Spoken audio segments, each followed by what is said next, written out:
Du poète président, l'objectif est de permettre à l'État de faire revenir ce patrimoine au Sénégal, selon Sali Alassane Thiam, le président de l'ONG Afrique Patrimoine. Il a été joint tout à l'heure à Paris. C'est une action tout à fait naturelle, c'est un cri de cœur tout à fait naturel, car comme j'ai dit tantôt, ce sujet-là n'est pas un cas isolé. L'Afrique aujourd'hui doit prendre en main le destin de son patrimoine. Depuis plus de 3 ans et demi, on fait ce plaidoyer.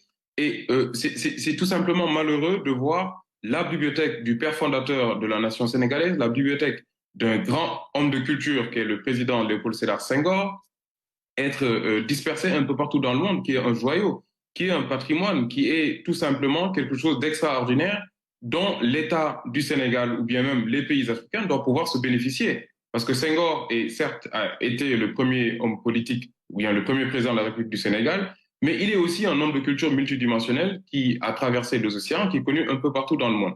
Je rappelle juste que c'était un cri de cœur qui a été vraiment bien accueilli par la jeunesse sénégalaise. Donc j'ai eu beaucoup de jeunes Sénégalais qui ont participé à cet élan vraiment de cri de cœur pour permettre de se faire entendre à l'international, raison pour laquelle aujourd'hui ce sujet a été vraiment bien traité à l'international.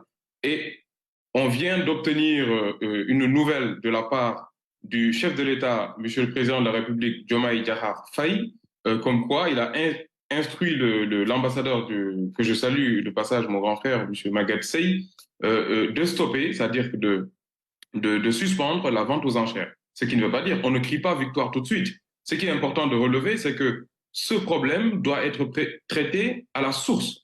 D'accord? Et je pense qu'il est important de rappeler également la genèse de ce problème. C'est que le président Senghor, quand il est décédé, a laissé son patrimoine personnel à son épouse, Madame Colette. Et quand Colette décédée, a laissé à sa sœur. Et sa sœur, en décédant, a laissé ses objets à sa gouvernante qui s'est occupée d'elle durant ces derniers jours. Donc, ce qui est frustrant, c'est de voir une tierce personne qui n'a rien à voir avec l'histoire du Sénégal détenir la totalité du patrimoine de Senghor. On a vu également qu'il y a 6 mois, heureusement que l'État du Sénégal, le président Macky Sall sortant, avait racheté l'ensemble des décorations et objets personnels du président Senghor. Donc aujourd'hui encore, on voit que la bibliothèque va être vendue. Raison pour laquelle notre ONG a fait un cri de cœur, a fait un appel international en disant, en appelant l'État français. Pourquoi l'État français? Parce que le Sénégal et la France sont des partenaires à bien des égards. On a beaucoup de choses qui nous lient, de par l'histoire, de par la culture, de par le patrimoine matériel. Si on regarde le palais de la République sénégalais aujourd'hui et l'ancienne maison du gouverneur qui a été construite en 1905. Donc, c'est des relations séculaires.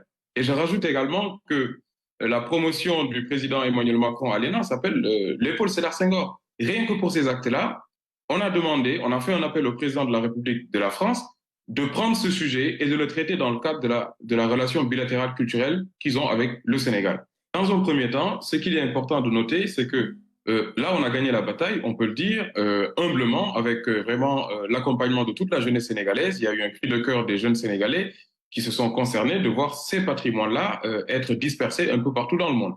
Donc, la vente a été suspendue. Maintenant, qu'est-ce qu'on fait la prochaine étape? Il y a 6 mois de cela, comme j'ai dit tantôt, il y a des objets qui ont été rachetés, qui sont aujourd'hui au Musée des civilisations noires de Dakar.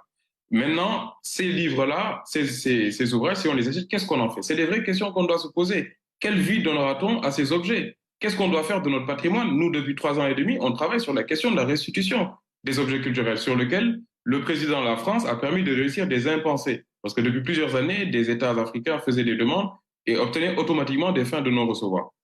On a écrit un ouvrage pour donner des procédés. Il nous faut aujourd'hui une législation internationale pour sortir de cette question de la restitution des objets culturels. La France vient de lancer une loi cadre pour faciliter certaines restitutions.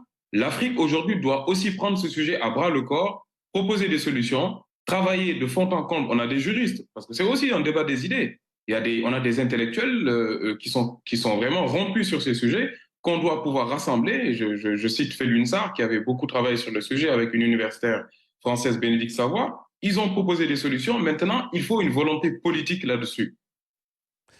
Sali Alassane Thiam, président de l'ONG Afrique Patrimoine, cette idée sonne comme un tonnerre dans les milieux intellectuels. Une partie de la bibliothèque de Senghor en France devrait être mise aux enchères en cette semaine.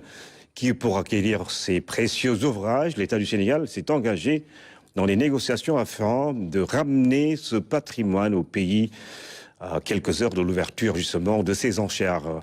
Faut sauver la bibliothèque de Senghor. C'est une chronique